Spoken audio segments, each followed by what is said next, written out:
In America, a $75,000 salary sounds like financial stability, but for many single women, that money disappears before life even feels secure.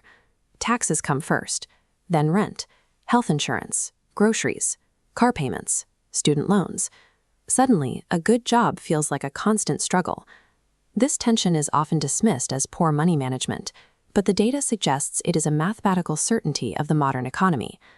Before we look at the ledger, note that this is an objective, educational analysis of national averages, not personalized financial advice. To understand the feeling of being broke on a good salary, we have to replace the emotional stress with a cold breakdown of the math.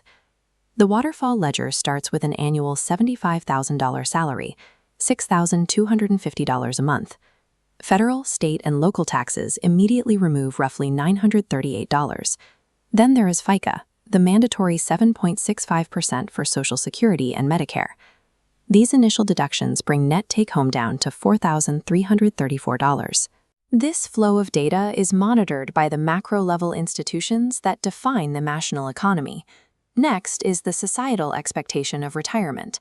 Capturing an employer match usually requires a 6% contribution to a 401k account. After that $375 contribution and a $125 employee share of health insurance premiums, the available income drops again. Before a single living expense is paid, institutional deductions have already significantly limited the actual purchasing power of the salary. Now we apply that remaining $4,334 to the single tax, the mathematical reality where one income bears 100% of fixed costs. Housing is the largest drain. National data shows the average rent across the country is now approaching $1,843 a month. Then there is the solo burden of connectivity. Electricity, water, internet, and a phone bill add an average of $270 per month. Most financial advice says housing should stay below 30% of gross income, yet nearly half of all U.S. residents are forced to violate that rule just to have a place to live. Because the housing market is structurally priced for dual-income households, living alone has become a major financial liability. Even with a roof over your head, two major debt anchors continue to pull on the remaining income: transportation and education.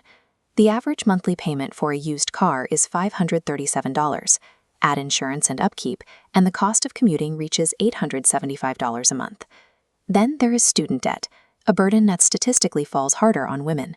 Women hold 63.6% of the nation's $929 billion in student debt, resulting in an average monthly payment of $410. Finally, survival needs take their share. Groceries for one person average $350 a month, with another $100 set aside for medical copays. Even with insurance, the average worker faces a $1,886 deductible. That is a significant out-of-pocket barrier that must be met before coverage actually begins. These costs transform standard societal participation, driving to work, getting an education, and staying healthy, into a constant financial drain. When the waterfall ledger is finished, it reveals a stark outcome. Mandatory expenses consume 88% of the net take-home pay, leaving just $519. This narrow margin is what covers everything from clothing to emergency savings.